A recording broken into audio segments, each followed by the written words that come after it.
Hi there, Leo. It's Maria from the Tarot Shop here with your reading for January 2026. If you haven't been to me before, there are two decks in front of me. One is the Oracle deck, and this month I'm using the Angels of Healing and Hope. And the second one is the Tarot deck. That's the Radiant Wise Spirit mini deck. So both of these decks I'll put in the description so you can have a look at them if you would like to. In addition to that, I've also added a buy me a coffee. So if you would like to, there's no pressure, but if you would like to, it was requested, then you can do that now as well.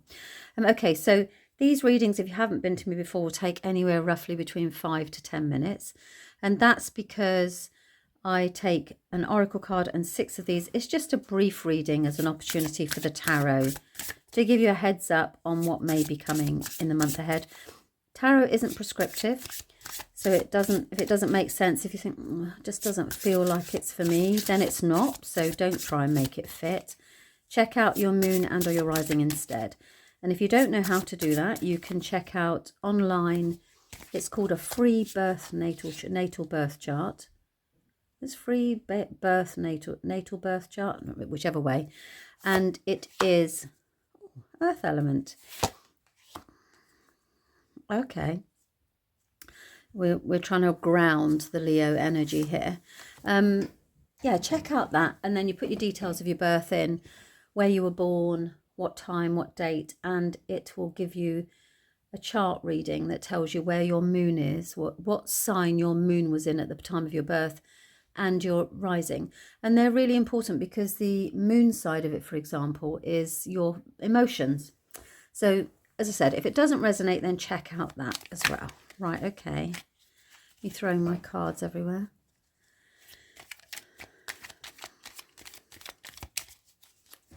Okay.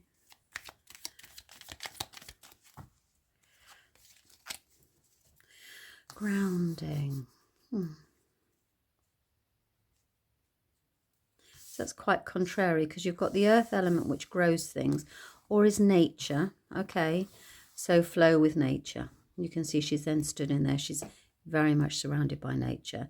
Believe that that's what's going to come through in the message. So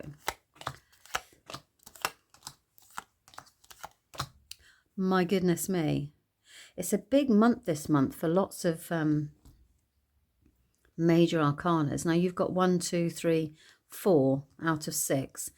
So January is very significant.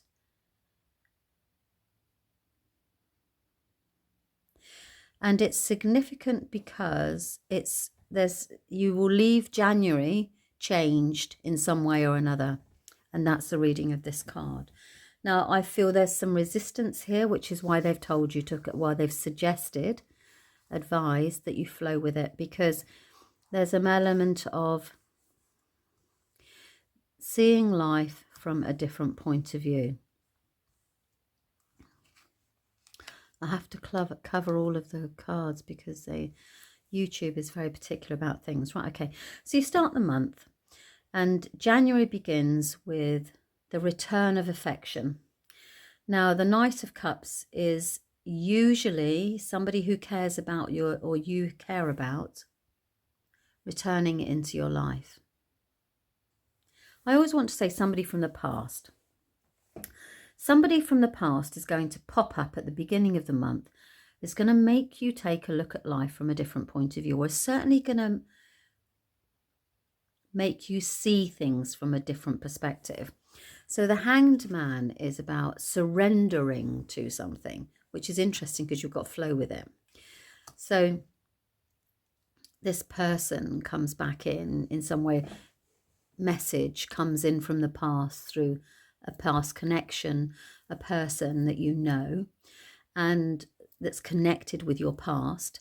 And this is around letting go, surrendering, seeing something from a different perspective.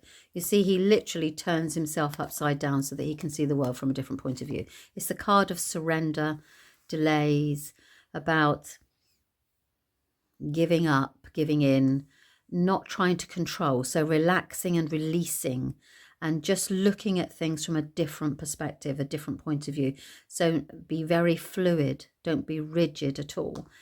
And this is what's happening at the beginning of the month, is it's this person comes in and basically, in simple terms, makes you take a look at your life or take a look at a situation from a different point of view, a fresh perspective. You've not seen it that way before. And it could be over anything to do within your life. It suggests that it's with regards to a relationship. So maybe they're coming back in, or they're starting at the beginning of the year to say, they're kind of challenging you to, see it from maybe their point of view, or to even look at it from an entirely different perspective, as in, I want to say locations wise. Let's see. I don't want to home that in too much, because at the moment the key message is there's a return of affection here that allows you, that questions you or challenges you to take it, to look at things from a different point of view. Then you've got this thing here where there is a significant relationship and a change in your world. I have to cover them up. I'm so sorry, because of the YouTube. It's very particular. Right, so a significant relationship allows you to complete a certain phase in your life. It's like the ending of a chapter. You see, the world, it's the last card in the major arcana. So it's like the end of a lesson, the end of a phase, the end of a chapter. And then it's followed immediately by the death card, which is the ending of something significant. So it's the ending of a lesson, a learning, a time or a period in your life where you've had to do a certain thing a certain way, and now you can look at it from a different point of view and you can do it a different way. Now, because it ended on the Queen of Pentacles, it would suggest to me that it's about how you earn your money and how you take care of yourself financially. So maybe even if you aren't at the point where you're able to do that currently for whatever reason, it could be that actually you get an idea or you get an insight, you see it from a different point of view. Maybe you've wanted to do this all your life, and then actually the universe comes in and goes, actually, have you considered this? This person comes in from your life and says, from your past, says, have you looked at it from that point of view? Have you considered this? How about doing that instead? So it's an either or kind of energy. And it allows this new chapter in your life and this old belief that you've got about, that's what I need to do. That's what my job is. That's where I'm going to be. That's where I'm going to live. The location thing's coming back in again. So, that's what I'm meant to do. This is where I'm meant to be. I do feel that that's very much, it's like rules and rigidness around what should be. But actually, this significant person or this significant relationship then allows you to let go of that, to move forward, to end that expectation, that belief, let it go so that financially you can take care of yourself. It could be that there's a significant move. Yeah, it's to do with earning money. Because again, we've got the three of, you're creating your own, your own financial situation here. Now, when you get that card, it's the apprenticeship. So it tells me that it's not something that you are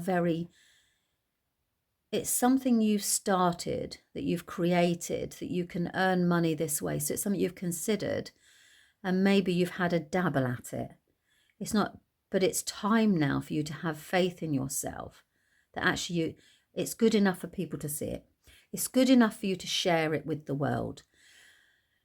For example, let's say you are you've got something you're doing like interior design wise, or you are painting, or there's something that's creative and you've made it, or you've written a book, or there's something around that and you've been doing it for a little while, but you're still, it's like at the early stages, and the cards are suggesting at the end of the month, because of this significant relationship and these restrictions that you've placed upon you, they make you see it from a different point of view, that actually it is time now to let go of that. The world is your oyster. Let that part of your negative and your fears, go now, because actually it's very encouraging, because they're saying, look, you know, flow with it, because stop being resisting. Don't stop yourself. Don't hold yourself back. Don't limit yourself in any way, Leo, because this other person, quite rightly, is going to make you see things from a different point of view. Can't even just be a significant friendship. It can be, but some other person is saying, hey, no, no. You need to let that go, because this is really good. This is what you need to share with the world. You need to have faith in yourself, believe in yourself, because actually it's your time to shine. And guess what, Leo? You've got a full moon at the end of this month in your sign. So it really is time for you to shine. It's time for you to stick your neck out, put your flag in the sand and say, this is mine and I want it. And see what comes. Whereas very, very, very significant month. You're going to change. I feel it's almost like transformative, as in you're going to emerge from a chrysalis into a butterfly, that sort of thing. So it's huge. It's wonderful. I love it for you. I really do. And I am going to be speaking to you fairly soon with regards to when I can get my house in order for the whole of next year. So it'll be interesting to see what this next year brings for you. But it's definitely, yeah, you're chrysalis. Yep, butterfly. And go with the flow. Oh, there, we've got a butterfly there. There we go. Okay, all right, that was my sign. All right, so that's it. I hope that it's made sense to you. I hope you've enjoyed that. If it doesn't make any sense, you think, I don't know what she's talking about, it doesn't feel right, check out your moon or your rising instead. Thanks very much for your time. Bye-bye, Leah.